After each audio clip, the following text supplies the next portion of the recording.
pair is Shani and Ariella. Unfortunately, Ariella is unable to join us this evening, so it is my honor to read her introduction on her behalf.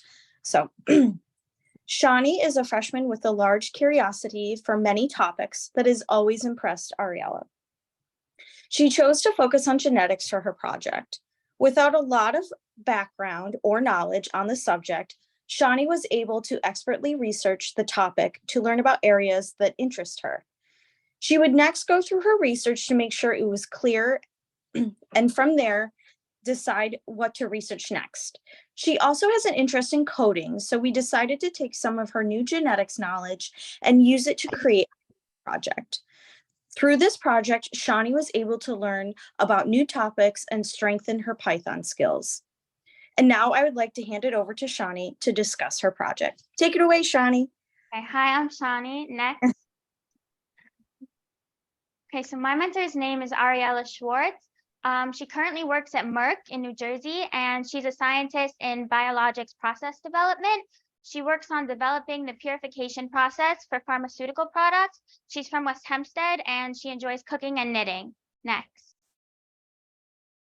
So for my project, I created a code called DNA sequencing. I chose this project because I'm interested in the different aspects of genetics. My project is heavily research-based, so I researched different basic topics in genetics. Some of the things I researched include the foundation of genetics, different forms of genetic sequencing, nucleotides, and DNA mutations. Next. So a nucleotide is a compound linked to a phosphate group, and it consists of a sugar molecule attached to a nitrogen-containing base and a phosphate group. Nucleotides form the basic structural units of nucleic acids like DNA, and there are 4 types of nucleotides: adenine, or A, cytosine, C, guanine, G, and thymine, T. And the 4 types form specific pairs called base pairs, and A bonds with T and G bonds with C. Next. So this is a picture of a nucleotide with the nitrogen base attached to a sugar molecule attached to a phosphate group. And this is the 4 bases, where the red thymine bonds with the yellow adenine and the blue cytosine bonds with the green guanine. Next. So I also researched DNA mutations and genetic disorders. There are 3 main types of genetic mutations: substitution, insertion, and deletion. Substitution is when one of the bases is replaced with a different base. Insertion is when an extra base is added, and deletion is when a base is removed. Next. So a genetic disorder is a condition caused by changes in the genome or genetic material of a person, and genetic disorders can be inherited or they can occur randomly. So cystic fibrosis is a life-threatening hereditary disorder that affects many organs. It causes the production of abnormally thick mucus, which leads to the blockage of pancreatic ducts, intestines, and bronchi, and it often results in respiratory infections. Sickle cell disease is a severe hereditary form of anemia in which a mutated form of hemoglobin distorts the red blood cells into a crescent shape at low oxygen levels, and it's most common in those with African descent. Over here, you can see a sickle cell versus a normal cell. Next. So my magical experience, I enjoyed learning about genetics because it's a field that I hope to work in. I also learned that sometimes it's necessary to shift the focus of your project. Originally, I didn't think I was going to do a code. Then we decided to add in a code. And I figured out how to use Google Collaboratory for my code, which is a platform that will help me with coding in the future. Next. Next. Like skip this. Next. The video. Yeah. Thanks. Okay, so for my code, it'll ask you to input a DNA sequence.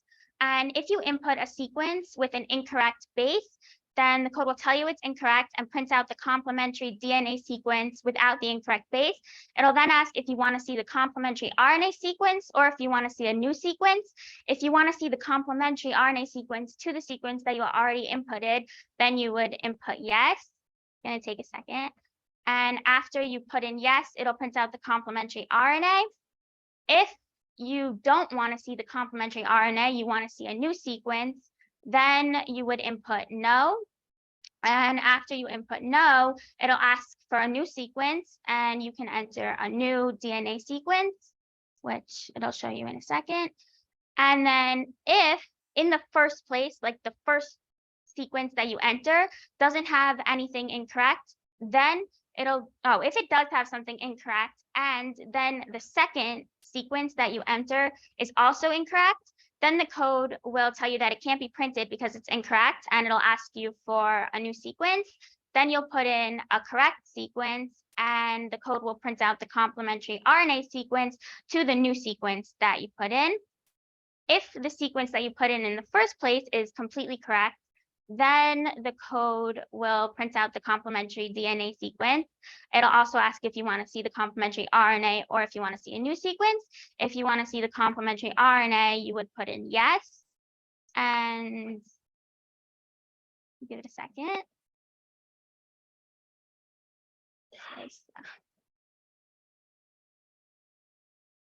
You put in yes, and then it'll output the complementary RNA.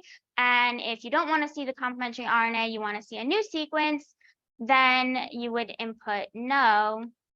And after you input no, then it'll ask for a new sequence, and you can enter a new sequence. Okay, next.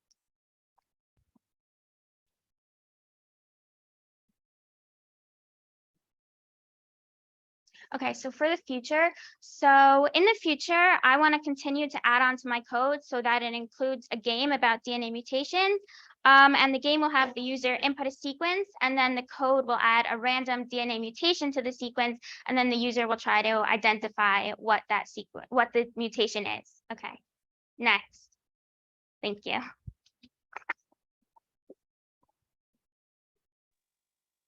Thank you so much, Shani. Are there any questions? I have a question. Is your interest in DNA come from what you mentioned data with specific physical issue that someone deal with, or is it general? It's more of a general. Could you please repeat? I should repeat the question. So he asked if I have like specific reason for being interested in genetics, or if it was just kind of general. So it was just kind of general, just something that I thought was cool. And I have green eyes, and both my parents have brown eyes. So like I learned about that, and I thought it was cool. So I wanted to just like see more. I have a question about that. Do you have any like ideas as to your coding and your platform? Like, who do you see it being useful for, or like where do you see like people developing this? So I have to repeat after. Okay, so she asked like who I see my code being useful for.